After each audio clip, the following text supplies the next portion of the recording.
శాస్త్రి త్వరగా టైం అవుతుంది.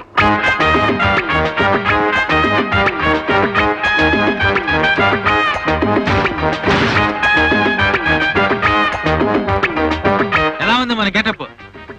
సూడు గీతకి సూట్ వేసినట్టు బానే ఉంది కానీ ఇంతకీ పెళ్లి చూపులు నీకా నాకా? అది కాదండి బాబు, మనం చూడడానికి వెళ్తుంది అమలాపురం అమ్మాయిని కాదు, అమెరికా అమ్మాయిని. స్కూటర్ మీద చీప్ గా ఉంటుందని పీటీ గారు బుక్ చేశా. పీటీయా? అవునులే, నీ జోకరేం పోయింది?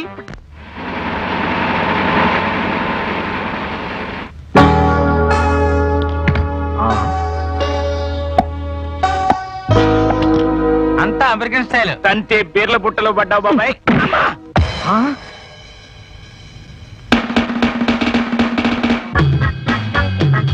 శాస్త్రి, పెళ్లి చూపులు కెమెరా ఏర్పాటు చేసావా? ఆవిడే పెళ్లి కూతురు.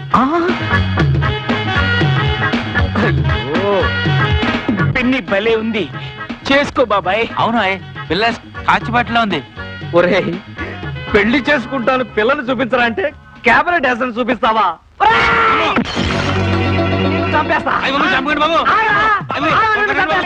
తమ్ముడు, పరువు ఎక్కడ పోయినా ఫీల్ అవ్వక్కర్లేదంట గానీ పెళ్ళాల దగ్గర అత్తమామల దగ్గర పోతే ఫీల్ అవ్వాలంటరా. అందుకే ఇక్కడ కూర్చొని ఫీల్ అవుతున్నావు. ఏమంటైనా పెంట మీదకి రావాల్సిందే. ఓ పని చేయి, నువ్వు అటు తిరిగి ఫీల్ అవ్వు, నేను ఇటు తిరిగి ఫీల్ అవుతా. లుక్ మాత్రం ఆ ఇంటి మీద. ఇదిగో శంకరయ్య, నీ అల్లుళ్ళిద్దరూ ఆ కుప్ప తొట్టు మీద ఎలా కూర్చున్నారో చూసావా? లక్షలున్నా లక్షణాలు మారకపోవడం అంటే ఇదే. ఇదిగో వాళ్ళిద్దరూ కలిసి నీ పరువు తీయడానికి ఏదో పథకం వేశారని నాకు డౌట్. నమస్కారం. నమస్కారం. నమస్కారం. అల్లుడు, మామయ్య, నీ తోడళ్ళు ఇద్దరు ఆ కుప్పతోటి దగ్గర కూర్చున్నారు. నువ్వు వెళ్ళి వాళ్ళకి కాస్త నచ్చ చెప్పు. నా కుటుంబ సభ్యులందరూ కాదన్నా కూడా మీకు మా అమ్మాయిల నుంచి ఎందుకు పెళ్లి చేశానో వాళ్ళకి అర్థమయ్యేలా చెప్పు. మీరేం కంగారు పడకండి మావయ్య, వాళ్ళని నేను దారిలో పెడతారుగా.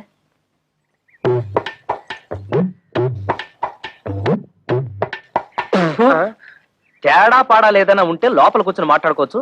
ముందు ఆ సీట్లు ఖాళీ చేయండి. ఏ మేము ఎగితే నువ్వు కొట్టేదావనా? ఎయిర్ బాక్స్ ఏం కాదు, అదేమన్నా చీఫ్ మినిస్టర్ సీటా? మన మామగారికి అవమానం జరిగితే మనకు అవమానం జరిగినట్టే కదా. ఆహా, చూడు తమ్ముడు అన్నయ్య. తమ్ముడు అన్నయ్య?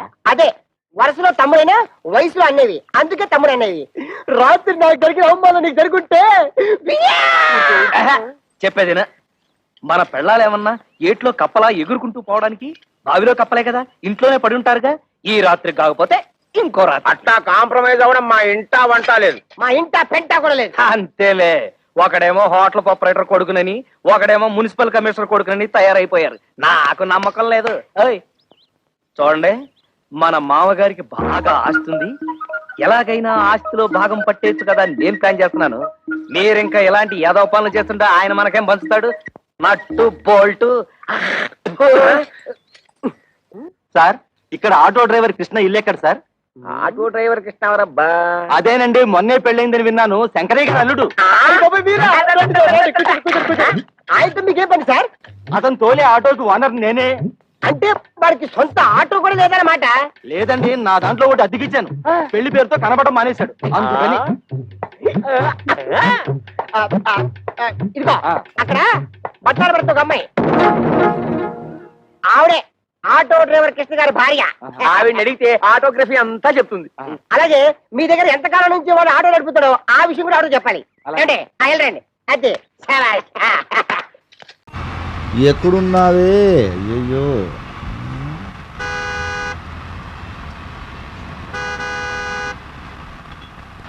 బండి బండి బండి రే, వాళ్ళని చూస్తే ఖచ్చితంగా ఈ ఏరియా వాళ్ళ ఉన్నారు. వెళ్ళి అడుగుదాం. అలాగే సార్. కరెక్ట్ ఇదే అడ్రస్ రా. నువ్వు అక్కడ వెళ్ళి. అన్న నమస్తే. అన్న నమస్తే. అన్న నువ్వు ఈ ఏరియానా? అవును, ఇదే ఏరియా. అవును, చెప్పాను కదా అన్న, ఈ ఏరియా సార్. అన్నా, నేను ఈ అమ్మాయిని ఎదుగుతున్నాను, చూసావన్నా? ఈ అమ్మాయా? తెలియదు అన్న. ఇంపార్టెంట్ క్యాండిడేట్ అన్న, చూసి చెప్పన్నా. ఎవరైనా నాకు తెలియదండి అన్న. ఇక్కడ ప్రగతి నగర్ ఎక్కడన్నా? ప్రగతి నగర్? అవునన్నా. తెలియదు అన్న. మధురా నగర్ పక్కనన్నా? మధురా నగర్, ప్రగతి నగర్ తెలియదండి. నువ్వు ఈ ఏరియానే కదన్నా? అవును. ఇక్కడేంట్రా పని నీకు? ఈ ఏరియా వాడే ఉండి ఏమీ తెలియకుండా ఇక్కడ ఎందుకు నిలబడ్డావు? రోడ్ సెంటర్ లో ఇంటికెళ్ళి ముసుగేసి పడుకోవచ్చు కదా. మెయిన్ రోడ్ అయ్యా, 10 మంది వెళ్తూ వస్తూ ఉంటారు. ఇందులో నాలాంటి వాడు ఏదో ఎతుకుతూ వెళ్తుంటాం. నిన్ను చూస్తే పెద్ద ఈ ఏరియా ఉన్నావు. మేము బండి ఆపి ఏదో హెల్ప్ చేస్తామని రివర్స్ వచ్చి నమస్తే అని చెప్పి టైం వేస్ట్గా. రే, రోడ్ సెంటర్ లో నిలబడాలంటే నువ్వెవడని 10 మందికి తెలిసి ఉండాలి, లేదా 10 మంది గురించి అయినా నీకు తెలిసి ఉండాలి. అప్పుడే నిలబడాలి. అర్థమైందా? వెళ్ళు, వెళ్ళవే. ఎలా? షోలో ఉన్నాడేంట్రా ఇటు? ఎంత న్యూసెన్స్ అయిపోయారయ్యా.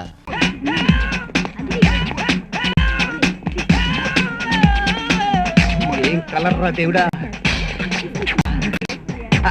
అబ్బాయిలు కమ్ హియర్. చూడండి అబ్బాయిలు, అందంగా ఉన్న అమ్మాయిలు మీ ఇద్దరికి అక్కా చెల్లెలు అన్నమాట. అసహ్యంగా ఉన్న అమ్మాయిలు నాకు అక్కా చెల్లెలు. ఓకే దేకో భాయ్, నీకి ఐడియా చాలా చీప్ గా ఉన్నాయి. Do follow me. Please please. ప్రేమికుల్లో ప్రభుదేవాకు దొరికినట్టు చెత్త కుండీలో నాకు ఈ జాకెట్ హుక్కు దొరికింది. ఇది మీదేనా? కాదు, నీ అక్కది. ఓ అక్క, ఇది నీదంట. బావా, చక్కని చుక్క లాంటి నా అక్కను నీ తొక్క చేతుల్లో పెడుతున్నాను. నా అక్క కంటి నుంచి ఒక చుక్క రాలినా నిన్ను ముక్కలు ముక్కలు చేసి నీ బొక్కల్ని కుక్కలకేస్తా. అదే సలే, నీకి అక్కకి చెక్క మంచం మీద పక్క వేసి చుక్కలు చూపిస్తాయి. చుక్కలు నాకి కనిపెట్టాయి. చెక్క పక్కకురా. అరే ముంబై, ఇది బొంబాయి కాదు, హైదరాబాద్. ఇక్కడ కలర్స్ ని పటాయించాలంటే ఒక స్టైల్ కావాలి. అది నా ఒక్కడికే తెలుసు. అటు చూడు. ఇప్పుడు నేను అమ్మాయి దగ్గరికి వెళ్ళి ముద్దులో మువ్వలో తీసుకొస్తా.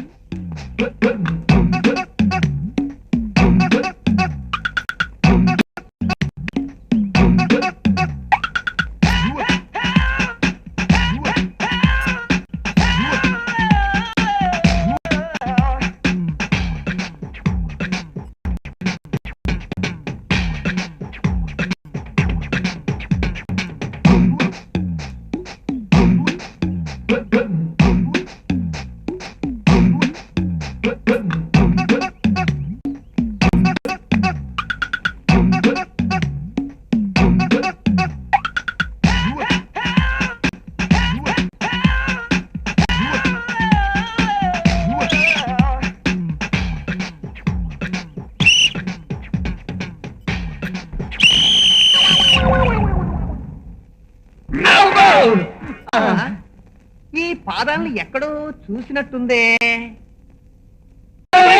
స్వాతిముత్యం బ్రహ్మ కడిగిన పాదము.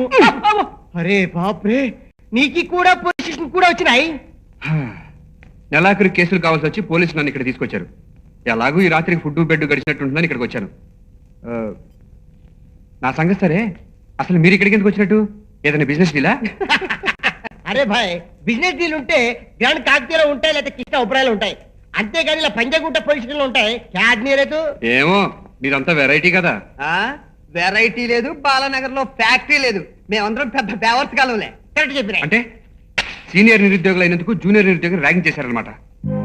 అష్ట కష్టాలు పడుతున్న నిరుద్యోగి మీకు కూడా లోకం అయిపోయాడా? చూడండి, వీలైతే ఒక నిరుద్యోగికి హెల్ప్ చేయాలని ప్రయత్నించండి. అంతేగాని వాడి బతుకుతో ఆడుకోవద్దు. కష్టాలు తెలిసిన మీరు కూడా ఇలా ప్రవర్తిస్తే మనం చదువుకున్న చదువులు ఎందుకు?